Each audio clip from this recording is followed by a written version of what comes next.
എല്ലാവർക്കും നമസ്കാരം. പുതിയൊരു വീഡിയോയിലേക്ക് എല്ലാവർക്കും സ്വാഗതം.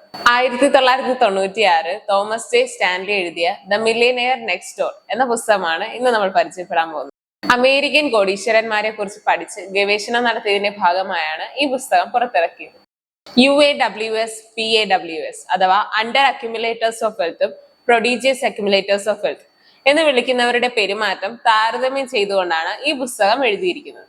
ഒരു കോടീശ്വരനാകുക എന്നുള്ളത് ഒറ്റ രാത്രി കൊണ്ട് ഉണ്ടാകുന്ന ഒരു കാര്യമല്ല, മറിച്ച് അതിനുവേണ്ടി നമ്മൾ ഒത്തിരി പ്ലാൻ ചെയ്യേണ്ടതുണ്ട്. ഈ കാര്യങ്ങളൊക്കെ പ്ലാൻ ചെയ്യാനായിട്ട് നമ്മളെ ഹെൽപ്പ് ചെയ്യുന്ന ഒരു പുസ്തകം കൂടിയാണ്. കോടീശ്വരനാകണം എന്ന ലക്ഷ്യമുണ്ടെങ്കിൽ ആദ്യമായി നമ്മൾ ചെയ്യേണ്ട കാര്യമാണ് ആവശ്യമില്ലാത്ത ചിലവുകൾ ഒഴിവാക്കുക എന്നുള്ളത്. എന്തെങ്കിലും ഒരു കാര്യത്തിനായിട്ട് നമ്മൾ പൈസ ചിലവഴിക്കുകയാണെന്നുണ്ടെങ്കിൽ ആ ചിലവഴിച്ച പൈസ മാക്സിമം തിരിച്ചു പിടിക്കാനായിട്ട് നമ്മൾ ശ്രമിക്കണം. അതായത് മാക്സിമം സേവിങ്സ് നമ്മൾ ഉണ്ടാക്കിയെടുക്കണം. നമ്മുടെ ഓഥർ ഇവിടെ ഊന്നി പറയുന്ന ഒരു കാര്യമുണ്ട്. സാധാരണക്കാരനായ മനുഷ്യൻ ഒരു ഫിനാൻഷ്യൽ പ്ലാനിങ്ങിന് വേണ്ടി ചിലവഴിക്കുന്ന സമയത്തിന്റെ 2 ഇരട്ടി ചിലവഴിച്ചാൽ മാത്രമേ പണക്കാരനാവാൻ കഴിയൂ എന്നും. നമുക്ക് എല്ലാവർക്കും അറിയാം, നമ്മുടെ നോളേജ് അഥവാ അറിവാണ് നമുക്ക് എല്ലായിടത്തും അവസരങ്ങൾ ഉണ്ടാക്കി തരുന്നത്. ആ അറിവുണ്ടാകാൻ വേണ്ടി ഫിനാൻഷ്യൽ കാര്യങ്ങളിൽ കൂടുതൽ സമയം ചിലവഴിക്കണമെന്നും ഓഥർ പറയുന്നുണ്ട്. നമുക്ക് എല്ലാവർക്കും അറിയാം, നമ്മുടെ മോശമായ ഹാബിറ്റ് ആയിരിക്കും നമ്മളെ പല കാര്യങ്ങളിലും പിന്നേക്ക് വലിക്കുന്നത്. സോ ആ മോശമായ ഹാബിറ്റ് മാറ്റാൻ നമ്മൾ എല്ലാവരും ശ്രമിക്കും. അതിനും ഒരു ഉത്തമ ഉദാഹരണം കൂടിയാണ് ഈ പുസ്തകം. അലസത മറ്റൊരു ഘടകം കൂടിയാണ്. ഇവയൊക്കെ മാറ്റി ഒരു പ്രൊഡക്റ്റീവ് ആയിട്ടുള്ള ടൈം കൊണ്ടുവരണമെന്നും ഓഥർ ഈ പുസ്തകത്തിൽ ഊന്നി പറയുന്നുണ്ട്. നമ്മൾ കാണിക്കുന്ന മറ്റൊരു ശീലമാണ് കയ്യിലേക്ക് കുറച്ച് പൈസ വന്നു കഴിഞ്ഞാൽ ആ പൈസ എങ്ങനെയും ചിലവഴിക്കുക എന്നുള്ളത്. പണക്കാരനാവണമെന്നൊരു ലക്ഷ്യമുണ്ടെങ്കിൽ ഈ കയ്യിലേക്ക് വരുന്ന പൈസ സ്റ്റേറ്റസ് കാണിച്ച് ചിലവഴിച്ച് നടക്കാതെ അത് മാക്സിമം ഇൻവെസ്റ്റ് ചെയ്യാനായിട്ട് നമ്മൾ ശ്രമിക്കണം. അതായത് ആഗ്രഹിച്ചാൽ മാത്രം പോരാ, അതിനുവേണ്ടി നമ്മൾ തുനിഞ്ഞിറങ്ങണം എന്നാണ് ഇവിടെ ഓഥർ പറയുന്നത്. ഒരു എക്സാമ്പിൾ പറയുകയാണെന്നുണ്ടെങ്കിൽ നമുക്കൊരു ചെടി വളർത്തണം എന്നുള്ള ഒരു ആഗ്രഹമുണ്ട്. എന്നാൽ ആ ചെടി വളർത്തണം എന്നുള്ള ആഗ്രഹം നമ്മുടെ മനസ്സിലുണ്ടായാൽ മാത്രം പോരാ, അതിനുവേണ്ടി നമ്മൾ പ്രവർത്തിക്കണം. അതായത് നമ്മൾ അതിനുവേണ്ടി ആദ്യം വിത്തിടണം, പിന്നെ അതിനെ വളമിടണം.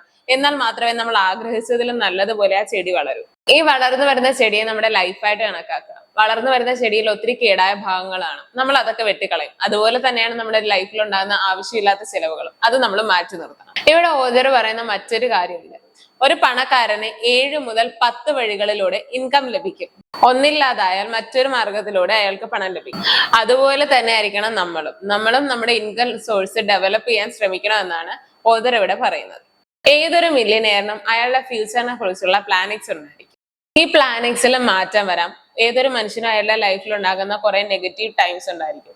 പക്ഷെ ഈ സമയങ്ങളിലും മില്യനെയറിനെ സഹായിക്കാൻ അയാളുടെ എമർജൻസി സോഴ്സസ് അയാൾക്ക് എപ്പോഴും ഉണ്ടായിരിക്കും. ഒരു മില്യനെയർ അയാളുടെ നെഗറ്റീവ് ടൈമുകളെ മുൻകൂട്ടി കണ്ടുകൊണ്ട് തന്നെ പ്ലാനിങ്സ് ചെയ്യുകയും ചെയ്യും. ആവശ്യമില്ലാത്ത കാര്യങ്ങളിൽ പൈസ ചിലവഴിക്കാതെ അത് ഇൻവെസ്റ്റ് ചെയ്യുക എന്നുള്ളതാണ് ഏറ്റവും വലിയ കാര്യം. മറ്റൊരു പ്രധാനപ്പെട്ട ഘടകം എന്ന് പറയുന്നത് സമയമാണ്. നമ്മൾ വെറുതെ കളയുന്ന സമയത്തെ വളരെ പ്രൊഡക്റ്റീവായി മാറ്റുക എന്നുള്ളതാണ് മറ്റൊരു പ്രധാനപ്പെട്ട കാര്യം. ഈ ബുക്കിൽ പറയുന്ന മില്യനെയറിന്റെ സവിശേഷതകളും നമ്മുടെ ലൈഫിൽ കൊണ്ടുവരേണ്ട ചില മാറ്റങ്ങളും മാത്രമാണ് ഞാനിപ്പോൾ ഇവിടെ പറഞ്ഞിട്ടുള്ളത്. കൂടുതൽ കാര്യങ്ങൾ മനസ്സിലാക്കണമെന്നുണ്ടെങ്കിൽ നമ്മൾ ഈ പുസ്തകം വായിക്കുക തന്നെ ചെയ്യണം. ഈ പുസ്തകം ഓൺലൈൻ പ്ലാറ്റ്ഫോമുകളിലും ലഭ്യമാണ്. ഈ വീഡിയോ എല്ലാവർക്കും ഇഷ്ടപ്പെട്ടോ എന്ന് വിചാരിക്കുന്നു. മറ്റൊരു വീഡിയോ കാണുന്നത് വരെ എല്ലാവർക്കും ബൈ.